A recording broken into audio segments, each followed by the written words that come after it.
Welcome to today's interview with the wonderfully talented photographer, editor, and creative entrepreneur, Kylie Farmer.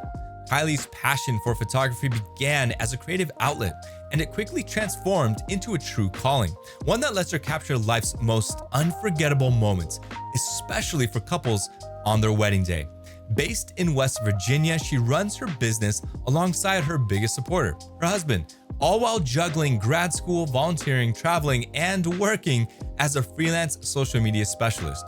In this interview, we'll explore that spark that got Kylie behind the camera, how she nurtured that love for preserving laughter and love through her lens, and how her editing process evolved. You'll also get a look at her editing process in Polarr Next, where she'll share her first impressions and creative tips on turning raw images into lasting keepsakes. Get ready to be inspired by Kylie's story, her dedication to her craft, and the heartfelt warmth she brings to every photo. Let's dive in. Welcome back, everyone, to another video. Today, I've got a special guest all the way from West Virginia, Kylie Farmer. Welcome to the interview. How are you doing? I'm doing good, Aaron. Thanks for having me. Heck yeah. So why don't you go ahead and introduce yourself to everyone, who you are, what you do, all that good stuff. Yeah, so my name's Kylie. I am a traveling wedding and elopement photographer. I'm based out of West Virginia. Although, pretty cool fact is that I actually don't do any weddings in my backyard. So I travel for 100% of what I do. I've been doing weddings for 5 years. I've been full time with photography for 5 years with weddings. But before that, I did families, couples, and all the things for 8 years total. And yeah, so my husband and I travel and do all these amazing weddings. And yeah, we're really stoked to be here today. Awesome. So I pretty much spend my days going through TikTok, looking for photographers to reach out, to try out Polarr Next. What was like your first impressions when you saw my email and saw the links? I mean, aside from like, is this a scam? Is this like a bot? I definitely think that scam fear goes into like any person's mind when you get that kind of email. Yeah. But I was, intrigued, excited to see, if it was real. Obviously, it is. And just kind of see, like, what all it was to offer. I'm always looking for new ways to increase my productivity levels and just, be more efficient. So I was really interested in what Polarr Next brought to the table. Awesome. So before we jump into that, let's go back into the origins of Kylie Farm photography. So, like, do you remember the year? Like, when did you start officially being a photographer, taking on clients, all that good stuff? Yeah, so I started in 2016. I had just moved from West Virginia, where I'm originally from, to Arkansas. I moved down there with my husband, and it really just started as a way for me to meet new people, Hmm. kind of put me out there, get me socializing with a new crowd, a new place. And then it just kind of grew and it just kept growing. And I feel like even to this day, there's still always something new to learn, always something, Hmm. some new cool tool that you can implement to kind of help you achieve those, really efficient levels of getting stuff done. But my husband and I went full time together in Wow. 2021. I was full time in 2019. He had to finish out a military contract that he was on. After that, we became full time together in 2021. He does a lot of the shooting and he also does a lot of like Super 8 film. Mm. I'm more of the editor. I do the calling, client communication, stuff like that. Hmm. Uh, so we have been full time since 2021. I mean, full time since 2019, together since 2021. So we Wow. recently moved back to West Virginia after living in Arkansas for 6 years. I built the bulk of my business in Arkansas and kind of marketed to the areas I wanted to market Hmm. to shoot where I wanted to shoot. And now it's like this thriving thing that we're super thankful to have. That's awesome. Definitely allowed us a lot of freedom in both, personal and professionally in our lives. Just it's hard to work for other people once you work for yourself. So Yeah. we've been really fortunate with that. But yeah, that's kind of how we got started and how long we've been doing it. That's awesome. And I totally feel that like once you get started working for yourself and you get opportunities to go shoot with someone else or do second shooter jobs, it's like, oh, like I have this desire in my heart to like, I want to work with the clients, I want to be like that point person. So that's really cool to hear that. both of you do photography together. So I want to know, like, what was your first cameras? Like, what was your first equipment when you got started? Yeah, so when I got started, I actually bought, which I think is a rite of passage for any new photographer. I actually bought the Nikon D3300 from Oh, Best Buy what? that came with the like 18 to 55 millimeter zoom lens, and then Yeah. maybe it was like a 55 to like 300 zoom lens, like the kit lenses. Yeah. Um, Definitely shot with that for a while. I'm definitely a creature of habit. So even though new gear was coming out on the market, Hmm. I was like, nah, I'll just stick with this. And then I discovered the Nikon D750, which is Ooh. a workhorse of a camera. And I was out on that hill. It's such a good camera, but slowly but surely, I really got into the mirrorless game. Yeah. At the time when I was switching over and everything, Sony mirrorless was just kind of unmatched. They were just kind of the OGs of that market. So I switched to Hmm. Sony, and I did notice the editing was pretty a pretty cohesive switch to Nikon. I felt like they were pretty parallel. So the editing didn't really take a huge drastic jump from Hmm. shooting one camera style to another. But yeah, now I'm shooting on Sony A7 III, Sony A7 IVs, and I use the G Master lenses. Wow. That's quite an investment upgrade. So 2016 to 2019, and then now 2021, and now we're in almost, for you guys, 10 years almost fully in the Yeah. business, and you've definitely come a long way. So within that, seeing your evolution of your equipment, how about editing? When you first started photographing, what programs were you editing in? So I am completely self-taught in that realm, and I started with Lightroom. Okay. At the time, I never even dabbled in Photoshop. Um, and I didn't deal, I still don't really do that much in Photoshop. But Lightroom has been always the thing that the program that I've edited with. Okay. So Mhm. was it always like the subscription cloud based, or did you ever use like the standalone Lightroom 4 or anything like that? I think when I first started, it was the standalone because I don't Okay. remember doing the subscription, like Creative Cloud or whatever. I don't Hmm. remember doing that um, right off the bat. I remember it switching somewhere in the middle of my like journey. Hmm. So I'm pretty sure it was the standalone. Okay. And when you started editing, like how long was it until you started like getting into presets and buying your own and things like that? Yeah, so I definitely think this is another like rite of passage for any new photographer. I probably bought every preset on the market. Oh man.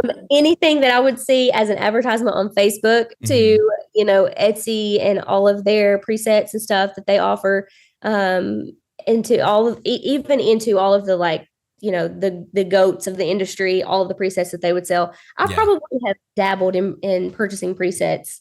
I have so many. I have so many.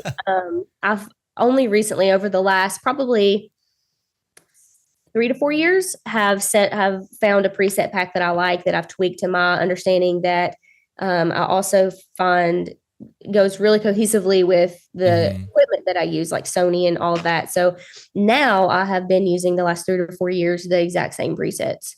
Wow. I feel Yeah. like, I mean, we're pulling on this side of like rite of passages.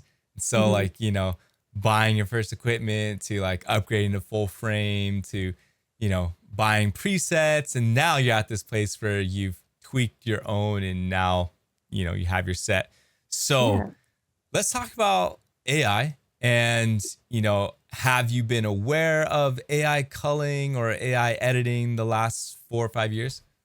Yeah, so only recently when I think it was Lightroom had the big AI like edit upgrade within it, Hmm.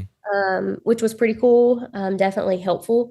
I haven't used it much. I've only kind of dabbled in it, but as far as culling, I'm probably so old school when it comes to culling. I will go in and flag all my photos outside, then bring them into Lightroom and just kind of all the things. Um, so that was one thing that in your initial email really got me intrigued Hmm. about trying out Polarr Next for sure. Okay. All right. So let's talk about like your day to day workflow. You get Mhm. home from a wedding, 4 or 5 hour or however long. What is that like? You get home and you upload to export. What's your workflow? Yeah, so when I get home, I always back up my photos. You hear all of these horror stories in the industry. So I always back up my photos. When I'm traveling, I back them up on my external, and then a cloud-based service. And then when I'm home, I put them not only on my external cloud service and also on my actual desktop computer. So they go onto a separate drive that's connected to my desktop. Um, Mhm, and then I never delete the images or format the card until that is completely delivered. mhm. Um, I've just been really superstitious about that over the years. And then um after that, once I upload, I will come in and, like I said, I've been old school with the culling. So I'll pick out the photos that I remember from the day that really stood out to me, and I'll bring those into Lightroom, and then I will do the sneak peeks. So that'll be the batch of sneak peeks. Normally Mhm. it's about, depending on the length of the day, normally it's about 15 to anywhere to 45, 50 sneak peek images. Yeah. I deliver those within 24 hours, and then I go back and edit later on. And recently, within the last year or two, I'll edit by section each day. So it takes me, a little bit of time to get through an entire wedding, shooting thousands of photos. Yeah. Um, but I'll bring in each section of the day, typically. Okay. That's cool. So like one day you'll work on the getting ready, another day you'll work on first look or sections Yep. like that.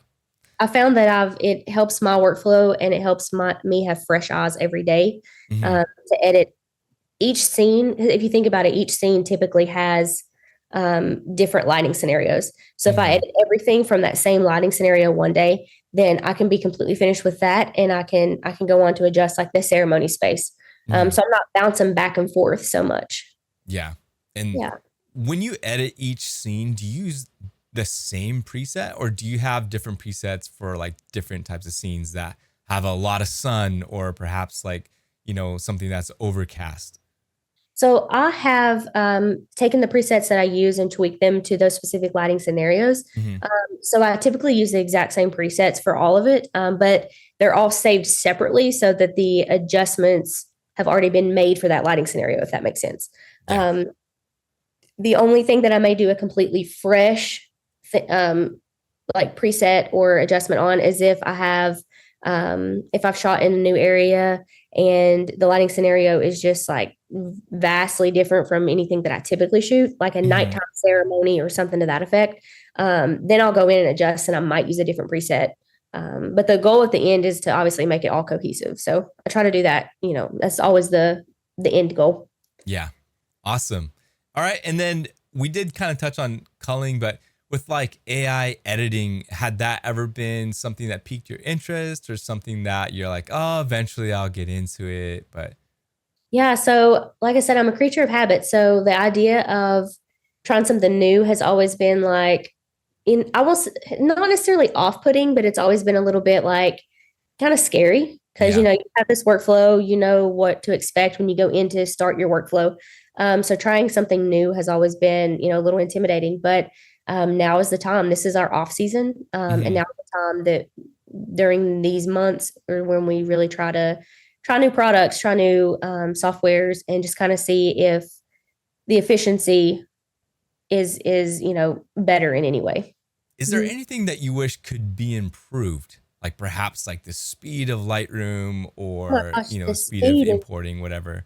yeah, the speed in general. I Okay. think that I'm maybe the slowest color on the planet because I do it all by hand individually. So I'm really that was one thing that, like I said earlier, was very intriguing to me when I received your initial email was, wait, a program that I can do it all right here. And, Hmm. you know, I really was excited about that. And I'll get into that a little bit more as we, work through a gallery. But that's one of the things that I was most looking forward to kind of playing around with and figuring out how to Yeah. make it. Really Yeah. looking forward to hear your impressions of it. Yeah, for sure. Now we've switched over. And Woo-hoo. this is the dashboard of Polarr Next. Just kind of like overall, like what was your experience going to Google Chrome and going to Polarr Next on the web page? Like it was just like this is so weird. You don't have to download the program, you go into our website. Yeah, no, I was really super excited about that because it was just one less, actual like Hmm. app at the time that I needed to worry about downloading and make sure I had enough space for and all the things. So Yeah. it was really helpful to just go to Google Chrome, type it in, bam, I'm there. It was super fast, Hmm. which I can appreciate when, especially when it comes to editing and culling and all the things. I was really excited about the speed once I got into it, and I'll show you guys once we get in there too. But yeah, I was really intrigued by that. First initial impression was the way that how fast it was huge game changer. Awesome. So, Yeah. you've got a project in here already, and usually I'll have our guests, bring in their projects and everything, but I want to see like what you've done in it, and then we'll hit reset and then kind of go through that process. So, Yeah, so I'll go ahead and click into it. Um, as you can see, I brought in a bunch of different lighting scenarios. I really wanted to try that component of Polarr Next and just see. I was especially intrigued by the reference photos. So making a reference photo for each lighting scenario, getting ready at the Airbnb, the chapel, and then if we scroll down here, you can see like some more outdoor stuff. But this was actually the ones out here were actually the next day. So the lighting was even different. It was more overcast that second day. So I really wanted to play around with that. The way that the reference photos adjusted how I guess one-to-one like value it had from adjusting the one photo in each section and making that look cohesive through all of the photos in that section. So I was really impressed by that for sure. And in terms of the reference images, did you select those, or that was during the advanced setup in Polarr Next chose those references? So they actually selected it for me, which I thought was interesting. When they popped up, I was like, wait a second, I didn't choose these. But it ended up being exactly what I wanted anyway. I think I took like one off because there were two that were both in the Airbnb. And so I did like deselect one of them only because they were very different, but because one was like of the stairs and one was a flat lay shot on the ground. The program thought it was like two different, I guess, settings. But I kept the rest of them. Yeah, they were very spot on for sure. All right. And then, so when you edited the 7 and then hit finish, complete my AI style, and then this is the output, like, how do you feel about the consistency of like color and exposure? Oh my gosh, so consistent. I was honestly impressed. I was like, that really just cut down my editing time. Yeah. Like that legit just cut down my editing time. Like, I mean, honestly, I would deliver this gallery, like I would deliver this to the client today. And that's coming from somebody who has edited in nothing but Lightroom since I've started this whole journey. So I feel like it's very cohesive and spot on to how I would have edited these in Lightroom. That's really, really cool to hear. Did you have a chance to like bring in your Lightroom preset or anything? I did, yeah. I will say that just because that was my first time using the program. It did take me a second to figure out how to do that, but bringing it in and applying it to my photos was super easy. And again, very spot on to how these would have come out in Lightroom anyway. That's awesome. Yeah. So the preset, like the preset exchange from Lightroom to Polarr Next was pretty the same across the board, consistent. That's the word I'm looking for. Good. That's good to hear. Like we understand some people, the presets might look a little different in Polarr Next than Lightroom, just because, we don't have Adobe secret sauce and how they process everything. But it's great to hear for you that experience that it was pretty easy to transition over. Let's see here as well. I noticed that there are 54 images here on that visible timeline. So would these be considered like the sneak peek that you would be sending to your clients? These would probably be the sneak peeks that I would send for sure, because I got a few of the getting ready, a little bit of the chapel and the ceremony, and then at the end, there's those ones of outside, which was the next day. So this elopement was split into 2 days. So I would be perfectly happy sending these off to the client. When I first brought in the photos, I brought in like all of the photos that I had taken. And then I went in and selected like how many of that I wanted to keep, which I thought was really cool. So out of the 1,095, there were, I think I plugged in like 400. Yeah. And then out of those 400, I just selected 54 that I wanted to edit as the sneak peek. So I went through and put a green check mark on all the ones, or a green, marked it as green Yeah. for all the ones that I wanted to use as the sneak peek, and then brought those, it pulled those out, and then I edited those. That's so cool. Okay, let's go ahead and reset.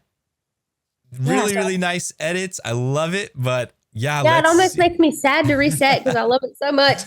Yeah. Okay.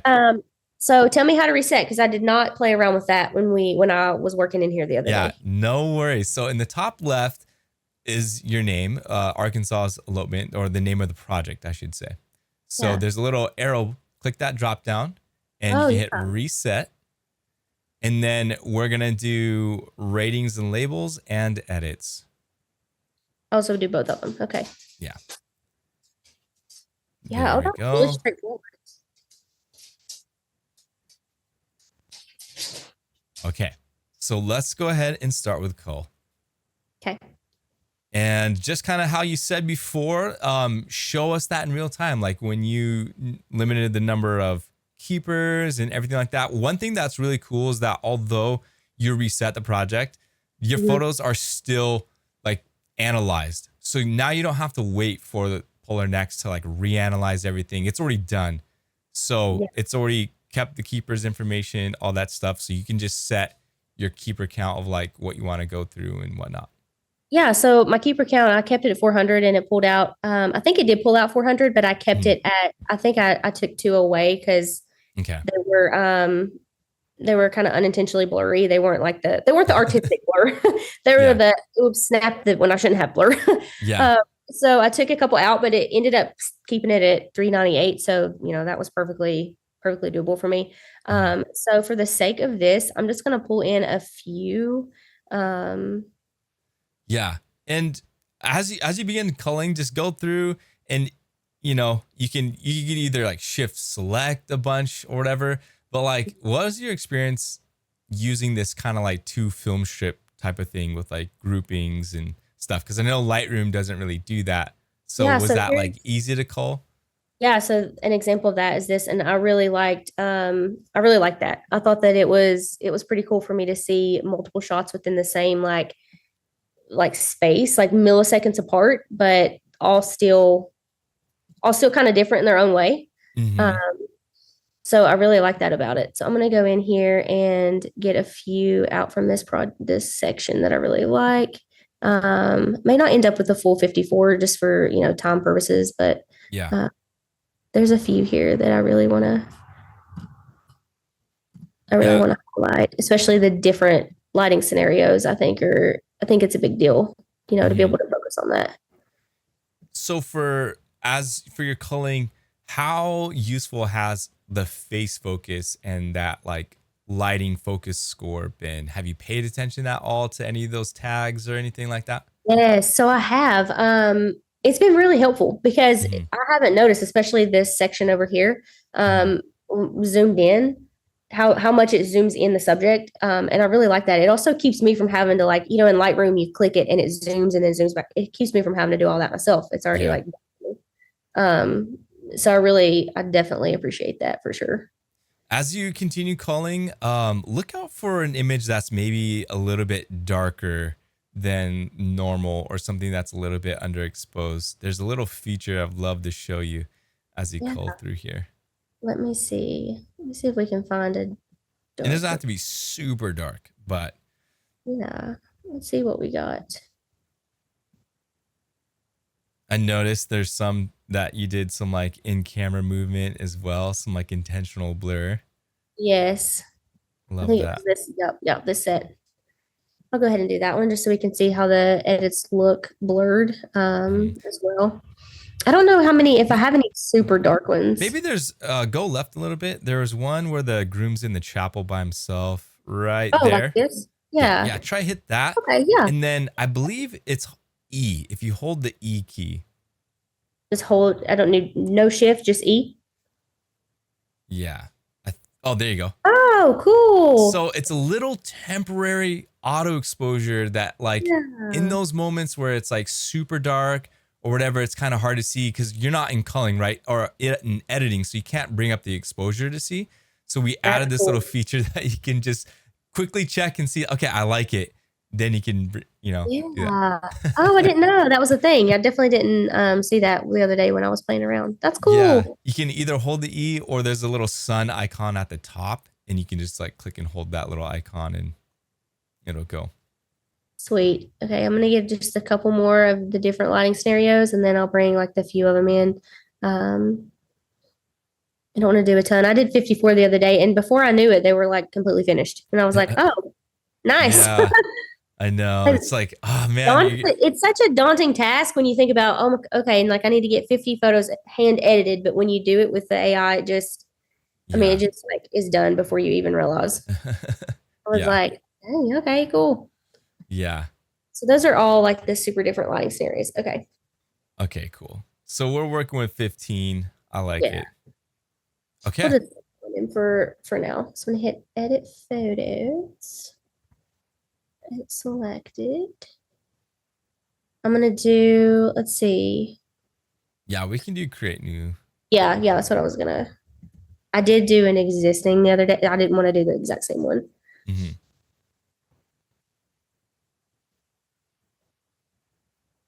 Awesome. So one thing that I've kind of turned off just because I don't need it, but you can see that it's done auto exposure and white balance and everything like that.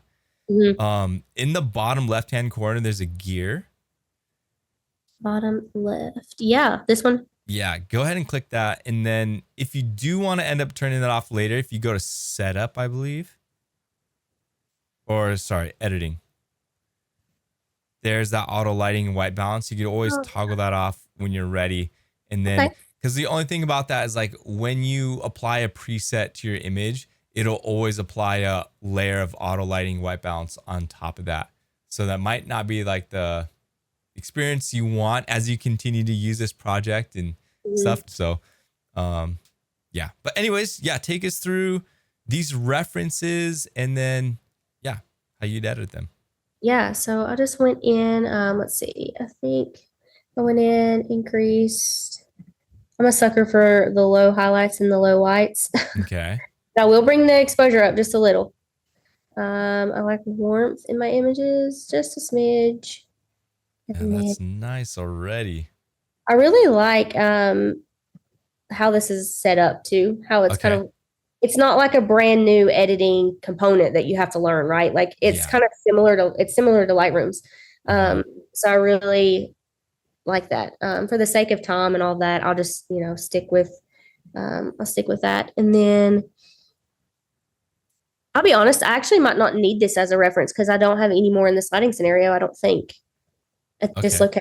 location. I'll leave it marked for now, but we'll see. We'll see what Yeah. happens. Well, the good thing about it is that the more references you mark, the more your AI gets trained. And so think of it in this way, as you edit through this project eventually, which is over 1,000, you know, um, mark as many references as you can, because once you're done editing this whole entire project, Mhm. you can bring in your next project and then use this style. And this style's been trained, have trained, on hopefully like over 100 references. And then Mhm. when you're working on that new project, you keep adding the references to that style. And then soon enough, you'll have a style that's been trained over 1,000 images. And the way that that style is going to edit your photos right off the bat will just be so accurate and everything over time. So definitely recommend you marking references and everything as you go. See, that's good to know because I wasn't thinking about it from that angle. Hmm. Yeah, and if when you use like Aftershoot or even like Imagine AI, initially when those programs first came out, like a couple years ago, you would have to upload, like, to create your own style, you would have to upload at least 2,500. Imagine was 5,000. Aftershoot was like 2,500 Mhm. initially of images that are edited the same way. And so I had to like search through all these catalogs of similar weddings that had similar editing styles. And it was like quite difficult to like lock in that style and Mhm. really get it to a place. It took me like 6 months with Aftershoot to really get that look the way I wanted. But then I still, after sending it to Aftershoot, editing it, getting it back down to me in Lightroom, I would still have to like re-edit everything. So Yeah. Polarr Next is kind of an opposite way where, look at, you only have 6 images here that you're editing as references. It's going to edit your entire album. And then as you get into it, you continue training from there. So you don't have this massive like threshold to get through. Mm-hmm. Awesome. And as I was talking, you're pretty much done here. Yeah, for sure. I mean, it's so freaking quick. Mm-hmm. One of the things that I was really excited about. Yeah, people don't realize like when you click into the masking menu, move sliders and go from image to image, there's just no like lag between it. It's just so No, there's not. fluid. It really is. Fluid is a really good word for it. Yeah. I keep saying consistent, but fluid is also like, that's a good word for it. Uh-huh. Okay. Okay, I'm done with those. I would normally take that out, the little red sign, but I just left it for this just because I don't think we have a ton from that lighting scenario in here to edit for this. Okay. Well, before we hit finish, I want to point one more thing out. Yeah. If you want to add more references, do you know how you do that? I do not. I didn't get that far. So on the right-hand corner, there's an eye icon. So that's like your visible timeline. There's one with an eye with a cross. If you click that, it's all the way at the bottom right. Oh, right there. Yeah, no worries. If you click that, it'll show you all the hidden images that you didn't select during culling. Oh, there we go. Yeah. So, and then one more thing, sorry. At the bottom, the suggested filter is enabled. You can see it says suggested with that like white highlight around it. If you unclick that. Okay, there you go. Gotcha. Okay. So now you're like, oh, there's another image I want to bring in. So like try go to another image, just a random one. So right click on this one and click unhide. I don't know. Oh, right there. There you go. Yeah. Or you can right click, whatever. And then one more time, bottom right. Click there you go. That one hidden. Oh, cool. Go. Yeah. So you can do that. And then go ahead and edit this one. Okay. Actually, I want to do that, I think. Yeah. And then when you're done, just mark it as a reference as you normally would. Okay. And now it's showing you 7 out of 6. So you can keep going and do as much as you want. Oh, but cool. yeah. So when you're done, go ahead and take us on to the next step. Yeah. Okay, so let me go back here. Oops, I didn't mean to do that. I'm gonna go back here to my references. And I'm gonna take that one off just for the sake of this. And I'm gonna AI style. And yeah, I'm gonna let it do its thing. Okay. Oh wait, you can kind of see how fast it's already like, it's already really fast. And that's another cool thing is like you're not having to send that to another server or anything. Like it's just happening before your eyes and you can already go in, make the adjustments you need to. Yeah, I would probably just adjust a few things. I mean, there's really nothing, there's really not a whole lot that I would adjust out of these. I mean, that one's, I mean, it's a little warm, but it's not.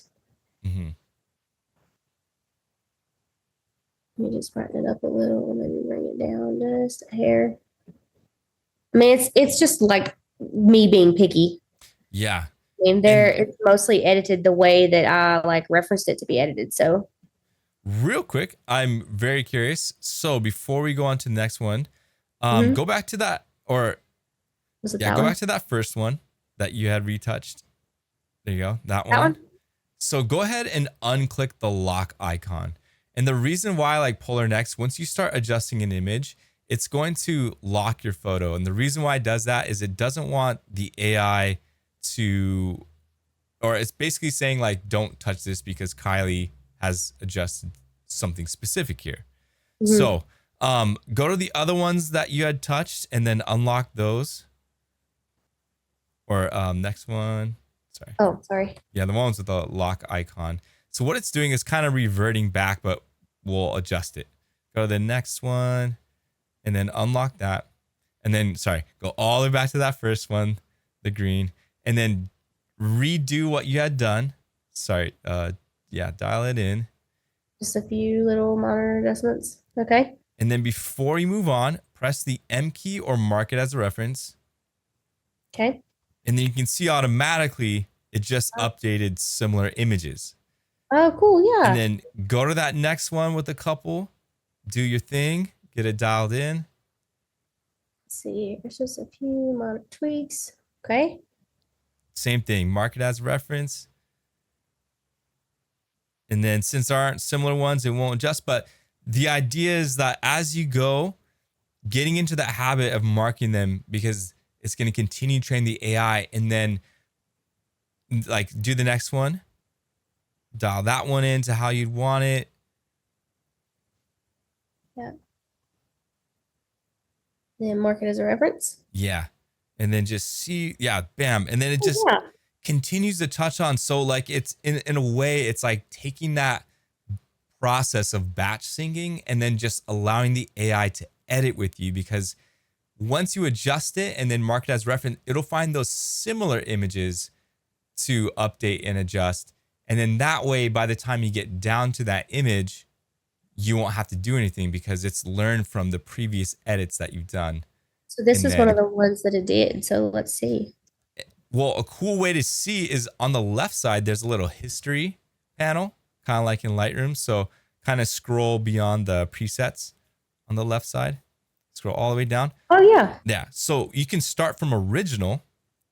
And then the step above it is when you initially edited those 6 references and hit finish. That's the result. If you go to the next step, that's the first time you pressed mark as a reference. And then if you go to the next step, that's where you had just made those initial things. So you can kind of follow the paper trail basically of like how the AI's edited your image if you want to see. Because sometimes, right, we went from inside, now we're outside.